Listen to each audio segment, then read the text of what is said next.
Ayo, what's up? Ako nga pala si BT at nandito tayo ngayon sa BT Reaction and welcome to my channel, Tunay na Kritiko. Alalala. At meron tayong panonooring video ngayon. Ito po ay pinamagatang kakapasok lang. Hala, Kongreso nagulantang, di makapaniwala. Erwin Tulfo nagsalita, PBBM speaker nagulat. Ayun, so wag na natin pagtagalin at sabay-sabay na natin panoorin ang laman ng video na hatid sa atin ni News PH at bibigyan natin ng reaksyon. Pasok! Si Congressman Erwin Tulfo. Ayun! Siyempre, bago natin simulan, nais ko nga palang magbigay ng credits dito sa boses nating madidinig at bibigyan ng reaksyon. Walang iba kundi si Sir Badong Ratales. Pinaninindigan po na hindi po hindi raw po si Speaker Martin ang nagpasimuno nitong Chacha. Walang kinalaman si Speaker Romualdez sa tinutulak na People's Initiative. Intindi, no? Harap-harapan, kaya po nila, no? Nagugulat ako kay Tulfo, eh. Erwin Tulfo, sabi niya rito, House Majority Leader for Communication at Axis Party List Representative Erwin Tulfo, naninindigan na walang kinalaman si Speaker Romualdez sa tinutulak na People's Initiative. Pinabulaanan din nito na may planong liderato na gawing regalo kay Pangulong Marcos ang charter change. Okay. Naninindigan siya na walang kinalaman, no? So, parang sinasabi ni Erwin Tulfo dito na labas si Speaker sa lahat ng mga nangyayari, no? Na sa mga issue ngayon ng charter change. Kayo mga katunay, sa tingin nyo ba, is kumbinsido kayo sa sinasabi ni Erwin Tulfo na hindi daw si Speaker ang siyang talagang utak ng mga nangyayaring ganun? Siyempre, katanungan yan. O, baka bawal magtanong ngayon, ha? Baka mamaya, nagtatanong lang naman ako. Diba? Walang kinalaman talagang, ha? parang kung si Speaker Martin, ha? Anong charter change? Anong People's Initiative? Wala akong alam dyan. Pero ganun yung walang kinalaman, no? Nalaman niya lang yung sinabi siguro yung Tulfo. Boss, meron ka bang Speaker, meron ka bang alam dito sa sa People's Initiative? Ngayon yan, January, ano ba ngayon? January 16 o January 15. Ha? Anong People's Initiative? Kung ganun sana sinagot sa ni Speaker, anong Chacha? Wala akong alam dyan. Hindi ba lagi kayo magkasama ni Speaker? Alam mo, Erwin Tulfo, no? Reporter ka eh.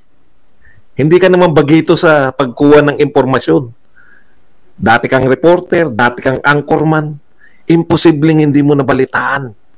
No? Imposible talaga.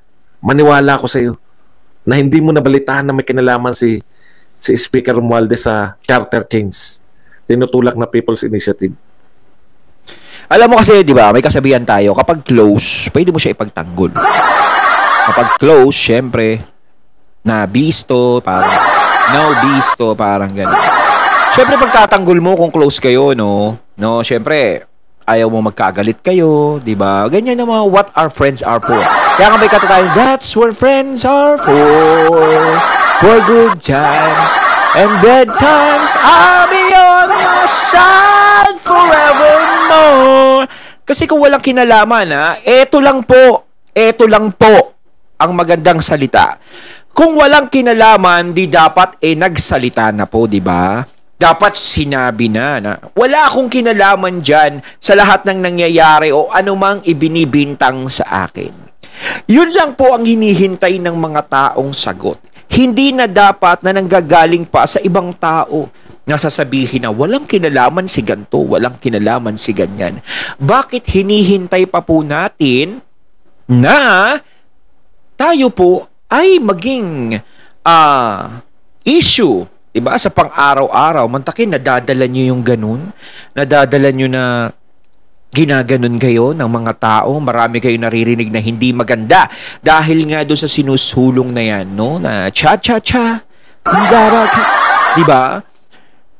Kasi nga, ayaw ng mga tao yan dahil hindi raw maganda ang maidudulot niyan, no? At ayaw din ng mga senador, no? Ayaw. Pero pilit na isinusulong at meron nga doon sa mga ganyan-ganyan, yung mga namimigay daw ng ganto, ganyan, kung totoo man yun o hindi. Di ba? Dapat isinasagot nyo lahat ng nagiging issue. Yan ang nagiging kakulangan. Hindi po tayo humaharap. No, hindi tayo nagsasalita. Hindi nyo pinapaalam sa taong bayan ng side nyo. No? At kung meron kayong ihahain, ba't hindi nyo ipaliwanag sa harap ng taong bayan? Bakit kailangan daanin pa sa mga ganon-ganon na ibibigay ng ganito, padaanin sa gantong ayuda? Dapat hindi na. Diba? Kung maganda ang layunin natin, dapat rekta sa taong bayan nagsasalita tayo.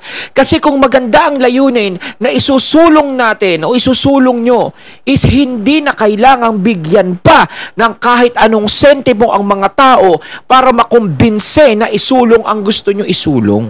Ganun yun. Kung alam ng mga tao na maganda ang maidudulot niyan sa lahat ng mga Pilipino, walang kokontra dyan. Pero kung hindi maganda ang maidudulot at maraming kumukontra, talagang makakarinig kayo ng hindi magagandang salita, lalo na kung ipinipilit nyong isulong yung mga bagay na ayaw ng karamihan. Grabe, harap-harapan, ini-interview siya. Ayan, TV5, GMA, CNN, yung mga ano. Ang sinasabi niya baka sinisiraan lang baka sinisiraan lang si Speaker Martin. Napakinggan namin si Abby. Wala pong nagsasalitang congressman, di ba? Na kami namumuno. Pero sinabi ni Abby, walang kumukontra kay Abby. Pinangungunuhan niya ng mga, di ba? Ng mga congressman. Baka yung 100 pesos na yan, hindi naman talaga benta yan. Pwede mo ba ibenta mura? Ang mura naman ng 100 pesos. Sabi ni Mike Abby, baka pamasahe lang daw yung 100 pesos. No? Hindi mo nabalitaan? Sikat na sikat si Jam Magno. Sinabi ni Jam Magno, yung binigay sa inyong ayuda para pumirma ay hindi vote buying. Incentive yun. As a reporter, former anchorman, imposibleng naging congressman ka lang, Congressman Erwin Tulfo, nawalan ka na ng interes sa balita. Ibig mo sabihin kung kailan ka naging congressman, tsaka ka nawalan ng interes sa balita. Kung kailan ka naging congressman, tsaka ka hindi ko po maintindihan, no? Ewan ko po kung ano po yung Senator Tulfo ay Congressman Tulfo. Pagpaumanin niyo po, pero panahon na social media ngayon. Kahit itago na ng mga dyaryo lahat. Sangkatutak po yung vlogger na pwedeng magpaalala sa inyo. Ngayon po ipapaalala ko sa inyo. Ito po. Hindi ko talaga makuha Ito ang sinabi ni House Speaker, no? Wala daw kinalaman si House Speaker Ito po ang sinabi ni House Speaker nung December 12, 2024. Kay Pangulong Marcos na rin po. Kasi sabi ni Pangulong Marcos, tutol daw siya sa ito po sinabi, House to revive Chacha push in 2024. December 12 po ito sinabi ni Martin The House of Representatives takes another crack at charter change, etc., etc. Ito po, ang sinabi ni Martin. I believe 2024 will allow us to revisit the whole issue of the Constitution. We'd like to focus very much on the economic provisions, but even to get there, we have to look at the procedural aspects of the amendments of Constitution. No, sinasabi niya, procedural. Tuloy natin. There might be some initiatives here. May initiatives daw during the break that would prepare us for the ensuing year and perhaps what would be our legacy in the 19th Congress, which is to review and revisit the 1987 Constitution. Okay. Okay yan, no? Ito po ang tuloy natin. Chamber approved resolution, etc., etc. Okay. So, however, the resolution has been in the limbo in the Senate. Ayan yung balita. Now, lawmakers are eyeing a people's initiative as another route for charter change. No? Binalita to ng CNN, December 12 pa. Ayan ang linaw. Now, lawmakers are eyeing a people's initiative as another route for charter change. A people's initiative, inulit-ulit na, is one of the three ways to amend the Constitution. So as early as December 12, Congressman Erwin Tulfo, pinag-uusapan na to yung charter change. Hindi po inimbento to ng CNN. Sa interview po to kay Martin Romualdez. Si Martin Romualdez mismo nagsabi na ipupush nila yung charter change. No? At ayon dito, lawmakers, yung mga congressman, ang nagpupush. Ayan, no? Alam nyo, okay lang naman sana kung i-push ng i-push yan eh. Kung talagang maganda yung maidudulot sa lahat ng mga Pilipino. Diba? Oh. Kaso nga lang nagkakaroon siya ng side comment eh. Ng side, ano ba yun? Side comment ba? Na pwedeng gamitin yan sa pamumuno. Diba? Dapat sasagutin din nila yon. Sasagutin din dapat nila yon. Kasi nai-involve dun yung pamumuno eh. Yung prime minister issue na yan. Na ang mga tao mawawala ng karapatang bumoto, mawawala ang mga senado. 'Di ba? Tapos magkakaroon ng prime minister, yung mga nasa kamara, yung mga ano na lang ang boboto. 'Di ba? Kasi nagiging unfair yung sa mga tao. Ayun ang nagiging alarma diyan eh. Diyan sa tiyatsa kapag pinatupad diyan. Yun ang dapat nilang sagutin. Kailangan magbigay sila na kasiguraduhan na hindi ganun ang mangyayari. Kung sa ekonomiya, tanggap ng tao yan. Sigurado yan, tatanggapin yan. 'Di ba? Sino ba naman ang mga tao na ayaw nila na umunlad ang bansa natin? Ayaw na. Dahil kung uunlad ang bansa natin is para sa ating lahat ng mga Pilipino. Para sa amin lahat yun. No? Pero yung mga side comments na hindi magaganda dyan sa tiyatsa na pwedeng maganap, dapat ipinapaliwanag nyo sa aming lahat. Yung tungkol doon sa mga prime minister effects. Diba?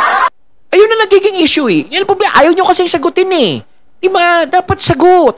Sagot! Palasa na sa sabaw! Ang sinasabi ko, dapat sinasagot din nila. Diba karapatan naming malaman kung ano ba talaga ang agenda nyo, kung bakit gusto nyo yung ipatupad. No? Kasama ba dyan yung yung prime minister na ganyan? Kasama ba yun? So kung hindi kasama, sabi nyo, hindi kasama yan, para sa ano lang yan, ganto. Ay di magpirmahan tayo na buong taong bayan, di ba, mga katunay, no? O sige, pagpatupad yan, tiyatsa. Pero wala yung usap na prime minister, ha? Walang ganun-ganun, ha? O tas pipirma yung mga tao, di ba? Wala kang laban kasi may pirma yung mga tao. O doon nila lang papirmahin sa ganun. Tinitignan nila na yung isang way kasi nga na-stuck sa Senate eh. Hindi umabante sa Senate yung pagbabago ng Constitution. Di ba? Ayaw ni ng pamunuan ng Senado noon eh. Ang linaw po eh. Ito po, mas malinaw. Baka sabihin, hindi naman sinabi ni Martin eh. Ito po, mas malinaw po to. Hindi. Sa Manila Bulletin naman po. Ayan. House Senior Deputy Speaker,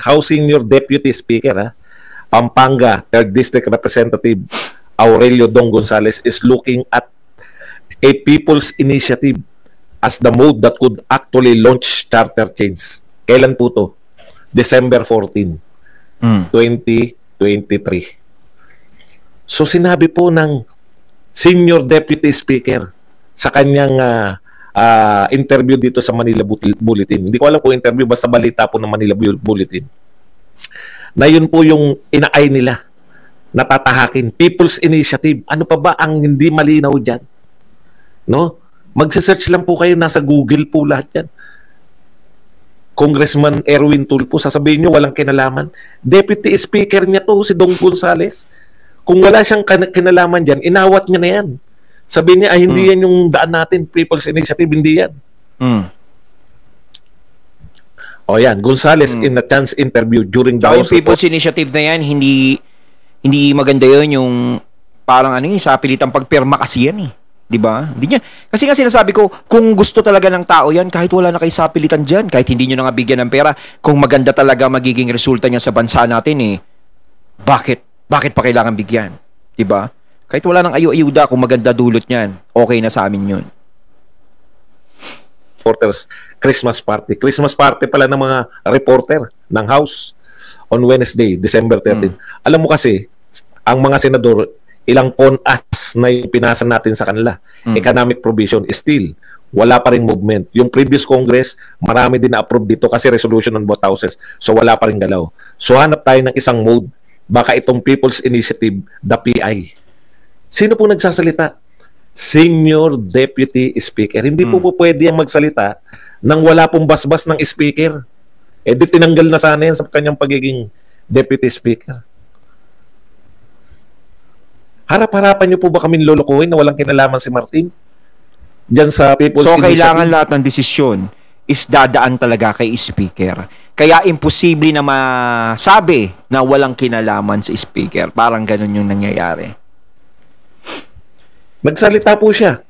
January, ipupush nila. Nagsalita si Aurelio nung December pa. People's Initiative.